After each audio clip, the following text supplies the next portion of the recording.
Forget the candy, these are the only Halloween recipes that you're gonna need. We've got a smoked old fashioned, a blood red margarita, and a drink that is so dark and mysterious that it's named after a serial killer. So the first killer cocktail I'll be sharing is the Devil's Margarita. This is based on, well, I guess it's based on the New York Sour, which is a whiskey sour with a red wine float. We're starting off with a blanco tequila, and the ratio of this drink is 3-2-1. So 3 parts tequila, 2 parts lime juice, 1 part rich syrup. So we've got 1.5 ounces, 45 ml of a blanco tequila, and then follow that up with fresh lime juice.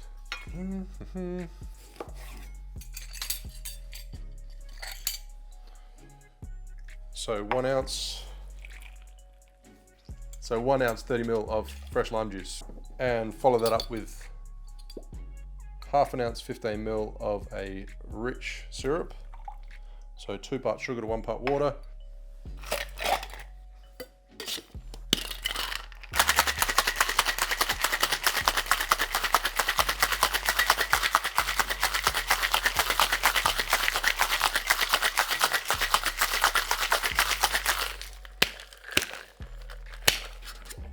Use a medium-bodied red wine like a medium-bodied Shiraz or a Cab Franc, Merlot, Grenache.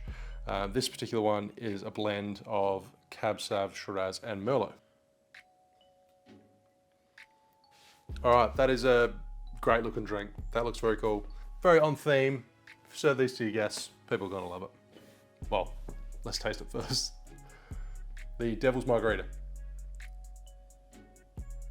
That's a fun, juicy take on a margarita. I really quite like that. And then you get the juiciness, like those grape notes coming from the wine, but then the tannins kind of dry it out on the palate. I like this. This next cocktail is the Old Horn, and it's an original of Anders Erickson. I jumped on it straight away because it features Laird's straight apple brandy.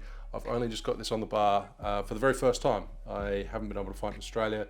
So a Patreon supporter, Daniel S., huge shout out to you. Thank you so much. Actually sent me this bottle.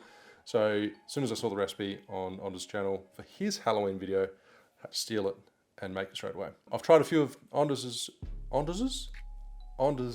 original drinks before, and I really like them, especially his like spirit forward stir downs. This recipe does call for black walnut bitters. For the life of me, I could not find my black walnut bitters. Halloween's in like 2 days time, so I don't have time to order some online and get them sent to me. So I've done a little substitution, but I'll note that when I do so. I'll also link to Anders' original video in the description below, so you can check it out. 1.5 ounces, 45 ml of straight apple brandy, followed up by Averna Amaro, which is a bittersweet Italian liqueur, dried fruit notes going on in there. 1/2 ounce, 15 ml. So I'm taking out the black walnut bitters because I don't have any, which exhibits nutty flavors as well as some dark chocolate. So I'm substituting from black walnut to a chocolate bitters, but then I'm losing that nutty note. So I'm replacing that by ever so slightly lowering the demerara syrup. So instead of 1/4 ounce, I'm doing a teaspoon, so 5 ml. And then adding that nutty note by adding 1/2 teaspoon, 2.5 ml of Nocino, which is a green walnut liqueur. Now, whilst I don't know how close this is going to be to the original, it's going to get me in the ballpark. Chocolate bitters, STB chocolate bitters, just 2 dashes. Like I said, I would have actually preferred to use black walnut bitters. I used to have pecan bitters by Patrician's Bitters. Couldn't find that either. So, stuck with my own bitters.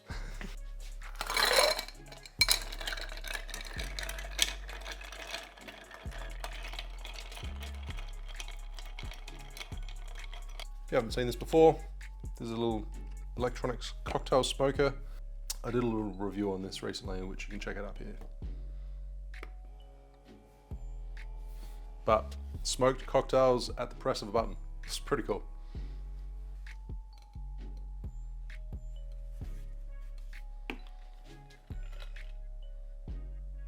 Look at that, that's pretty spooky.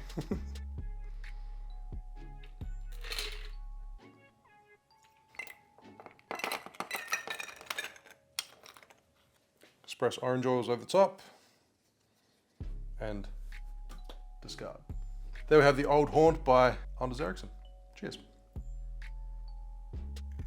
I love the combination of the Averna and the apple brandy with those spicy chocolate kind of notes. Very subtle nuttiness.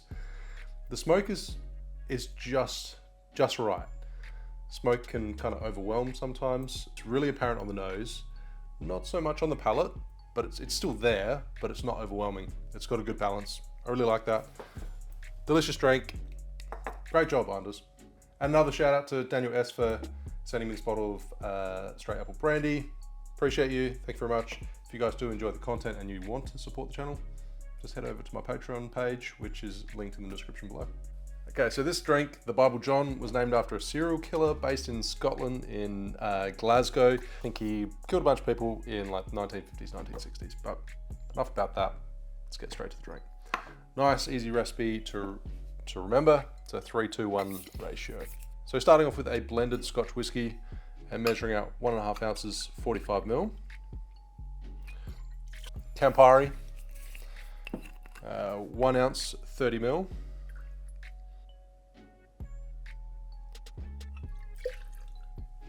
So it's kind of in the Boulevardier territory, being whiskey, Campari, and sweet vermouth, but instead of sweet vermouth, we're using a cherry liqueur.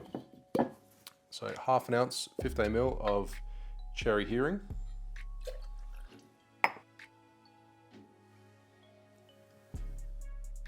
Oh man, so rich, syrupy, intensely flavored.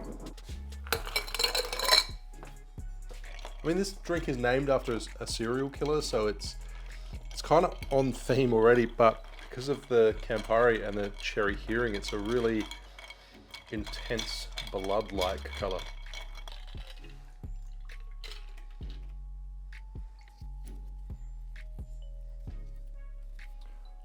Orange twist.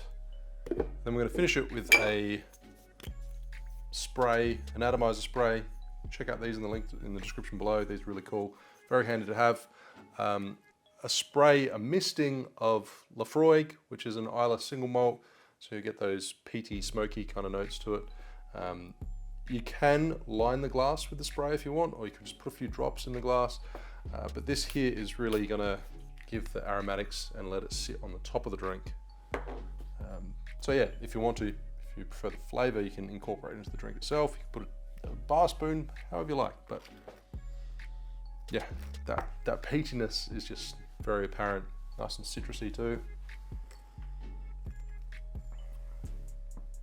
Yeah, like I said, cool color, nice and bright.